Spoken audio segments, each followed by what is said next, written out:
Hey guys, it's Carrie, founder of multi-award-winning beauty brand Apothecary, and I am coming at you with a little not Science Sunday. We are doing Sunday Dunch Day.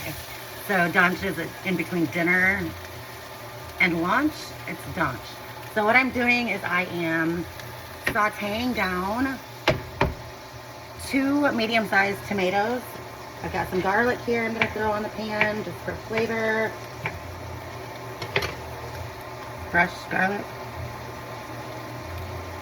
If you don't know what it looks like, here it is.